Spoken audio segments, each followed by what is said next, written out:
Good morning and welcome to Ultimate Politics. I'm your host, Wade Norris, here on 1510 AM. Today we have Wade Buchanan from the Bell Policy Center as our guest. Wade, welcome to the show. Thank you, Wade. Good to meet you. That's the first time that's ever happened. Before we launch into what the Bell Policy Center does, I just wanted to go over a question I had from a buddy of mine out in the community, Ken Huff. He asked me a question. He said, Wade, why are you so pro-labor and pro-union? And what started off as a small question really opened up into a whole can of worms, as you might say. Let's just look at some of the things that we take for granted in this country. Unemployment benefits, paid time off for vacation, weekends off. These are all things that we can thank the labor movement back in the 20s, 30s, and 40s for doing for our workers. And you know, I'm wearing a different shirt than I usually wear. I usually wear a nice shirt to this show for you people out there in Radio Land. Today I'm wearing my black t-shirt, which is the shirt I used to wear when I worked at UPS, loading and unloading trucks. And I wore black because I knew that when you're unloading trucks, you don't want to wear anything that's going to show dirt. And because it's a tough, back-breaking job. And I only lasted about 6 months doing that when I was in school. But I looked around at a lot of the people that were there, career dock workers, and they put in time every day that's back-breaking. And for those guys that, you know, let's say you're working there 15, 20 years, and one day, you know, not through your own fault, your back slips up and you lose, you know, your vertebrae goes out or something like that, slip a disc.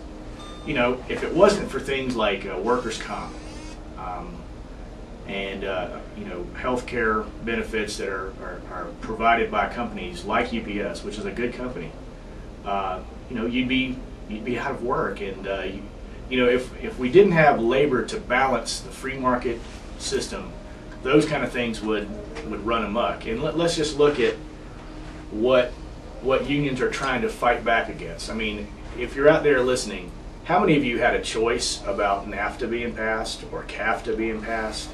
I know I wasn't asked personally. I wasn't given you know, Ross Perot told us about NAFTA, but we really weren't really told what was going to happen. And the trend in our government right now is to export as many jobs out of the country at the request of the CEOs of the companies, so that they can make the top dollar on the goods and have to pay the least amount on labor. And also look at some of the other trends, that privatization, which is again a union busting tactic. We have now privatized things that you wouldn't believe. The state of Illinois has sold its toll roads to a Spanish company.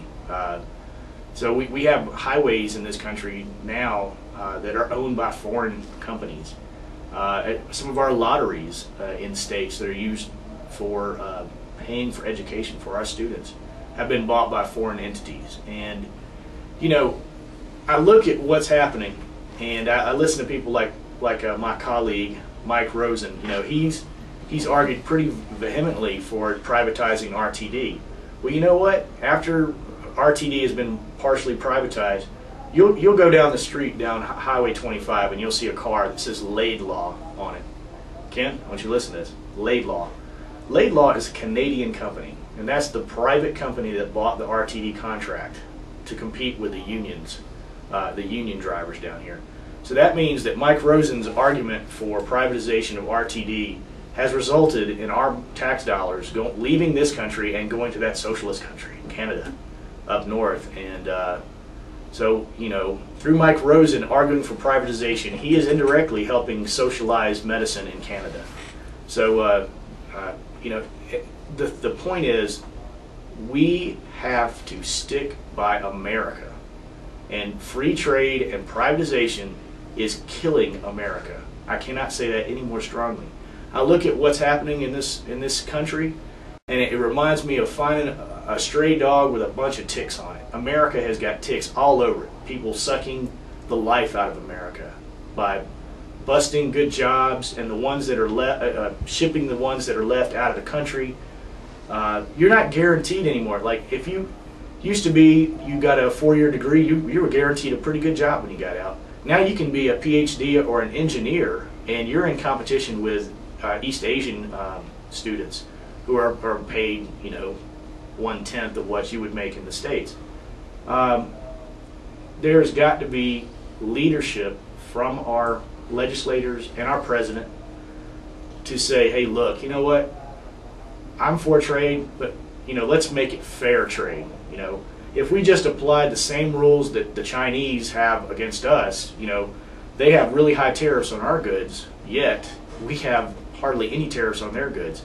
It's like let's go play a game together, except we'll give the other team a 10-point lead to start off with, or we'll play with one hand behind their back. And why government officials allow this to happen it just blows my mind. So to get back to why I'm for labor and for unions, the only groups that are pushing back is labor. That's the only group that's really got a strong enough voice to fight against that.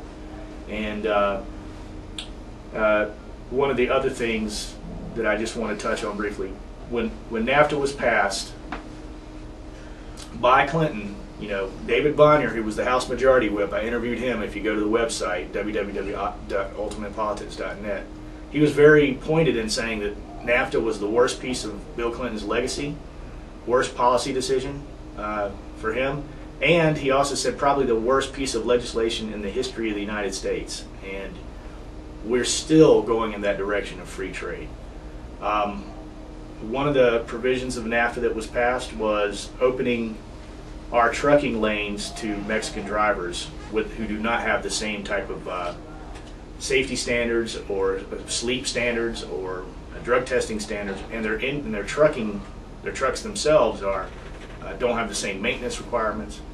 So Bush is currently pushing to have a pilot program under the NAFTA provision to allow Mexican truckers come up to the United States and ship goods. That's putting our drivers out of work in the long run, and our passengers on the highway in danger. Who would you rather drive an 18-wheeler right beside you on Highway 25? Would you rather have a union guy that has to stick by logs that make sure that he gets enough sleep, and that his truck has got all the gears functioning, the brakes are good, the tires are good, he's got to check into every payload, he's not on drugs, he's being tested? Or would you rather have someone that's coming from a foreign country, and I'm not knocking people from Mexico. This is about Mexico's government has poor trucking standards, and it's because there's no unions and there's no kind of guidelines like we have here in this country. An 18-wheeler coming from Mexico has a driver that's probably driven all night, does not have the same kind of log requirements as far as when they must sleep. We're not in charge of their drug testing, and we're certainly not in charge of their truck equipment. And as my buddy Ken will tell you, they're usually driving on ball tires with no brakes, and that's just plain dangerous. And so that is part of the reason why, one of many reasons why I am pro-union and pro-labor, because the Teamsters are working day and night to prevent these kind of trucking policies from taking place in this country. All right, I said my piece. That's my rant. We're going to get back to my guest now. Before I do that, we're going to take a quick break, and you can check us out on ultimatepolitics.net, and we're taking your emails at Wade@ultimatepolitics.net. We'll be right back.